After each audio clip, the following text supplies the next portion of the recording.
ಕಾಫಿನಾಡು ಪಶ್ಚಿಮ ಘಟ್ಟಗಳ ತಪ್ಪಲಿನಲ್ಲಿ ಮಳೆರಾಯನ ಕೃಪೆ ಕಿರಿಕಂದರಗಳ ಮಧ್ಯೆ ಜ್ವಾಲಾಮುಖಿಯಂತೆ ಮೈದುಂಬಿ ಫಾಲ್ಸ್ಗಳು ಹರಿತಾ ಇದೆ. ತರೀಕೆರೆ ತಾಲೂಕಿನ ಹೆಬ್ಬೆ ಜಲಪಾತದಲ್ಲೂ ಕೂಡ ಅದ್ಭುತ ಜಲವೈಭವ ದೃಶ್ಯಗಳು ನಮಗೆ ಕಾಣೋಕೆ ಸಿಗುತ್ತೆ. ಇನ್ನು ಹಾಲಿನ ನೊರೆಯಂತೆ ಧುಮುಕ್ತಾ ಇರುವಂತದ್ದು ಅಲ್ಲಿನ ಫಾಲ್ಸ್ಗಳೆಲ್ಲವೂ ಕೂಡ ಕಾಫಿನಾಡು ಪಶ್ಚಿಮ ಘಟ್ಟಗಳ ತಪ್ಪಲಿನಲ್ಲಿ ಮಳೆರಾಯ ಕೃಪೆ ತೋರಿತಾನೆ. ಗಿರಿಕಂದರಗಳ ಮಧ್ಯೆ ಜ್ವಾಲಾಮುಖಿಯಂತೆ ಫಾಲ್ಸ್ಗಳು ಮೈದುಂಬಿ ಹರಿತಾ ಇದೆ. ತರೀಕೆರೆ ತಾಲೂಕಿನ ಹೆಬ್ಬೆ ಫಾಲ್ಸ್ ಅದ್ಭುತವಾದಂತ ಹಾಲಿನ ನೊರೆಯಂತೆ ಧುಮುಕ್ತಾ ಇರುವಂತ ನಯನ ಮನೋಹರ ದೃಶ್ಯಗಳು ನಮಗೆ ಕಾಣೋಕೆ ಸಿಗುತ್ತೆ. ಕೆಮ್ಮಣ್ಗುಂಡಿ ತಪ್ಪಲಿನ ಹಸಿರು ಹಂದರದ ಮಧ್ಯೆ ಕೂಡ ಭೋರ್ಗರೆದು ಹರಿತಾ ಇದೆ ನದಿ.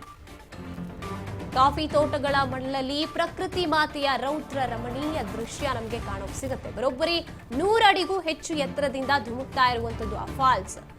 ಇನ್ನು ಪ್ರವಾಸಿಗರಿಂದ ಮಿನಿ ಜೋಗ್ ಅಂತ ಕರೆಸಿಕೊಳ್ಳುವಂತ ಈ ಹೆಬ್ಬೆ ಫಾಲ್ಸ್ ಇದೆಯಲ್ಲ, ಚಿಕ್ಕಮಗಳೂರು ಜಿಲ್ಲೆಯ ಗಿರಿ ಶಿಖರಗಳಲ್ಲಿ ಪ್ರವಾಸಿಗರ ದಂಡು ಹೆಚ್ಚಾಗಿ ಹರಿದು ಬರ್ತಾ ಇದೆ. ನಾವು ನೋಡ್ತಾ ಇದ್ದೀವಿ, ಅದು ಹಾಲ್ ನೊರೆಯೋ ಅಥವಾ ಮೇಲಿಂದ ಧುಮುಕ್ತಾ ಇರುವಂಥದ್ದು ನೀರೋ ಅನ್ನುವಂಥ ಪ್ರಶ್ನೆ ಉಂಟು ಮಾಡುತ್ತೆ. ಅಷ್ಟರ ಮಟ್ಟಿಗೆ ಫಾಲ್ಸ್ ಹರಿತಾ ಇರುವಂಥದ್ದು. ಪ್ರವಾಸಿಗರ ಸಂಖ್ಯೆ ಹೆಚ್ಚಾಗ್ತಾ ಇದೆ, ಆದರೆ ಎಚ್ಚರಿಕೆಯಿಂದ ಇರಬೇಕಾಗುತ್ತೆ.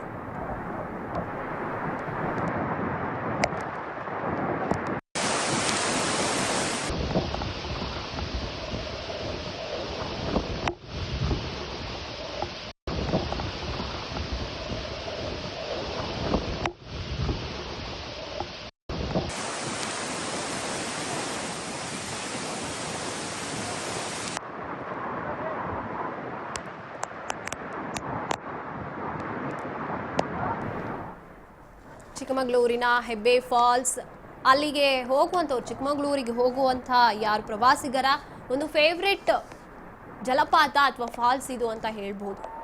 ಇನ್ನು ನೋಡಕರ ಸಂಖ್ಯೆ ಹೆಚ್ಚಾಗ್ತಾ ಇದೆ, ಪ್ರವಾಸಿಗರ ಸಂಖ್ಯೆ ಹೆಚ್ಚಾಗ್ತಾ ಇದೆ ಆ ಕಡೆಗೆ.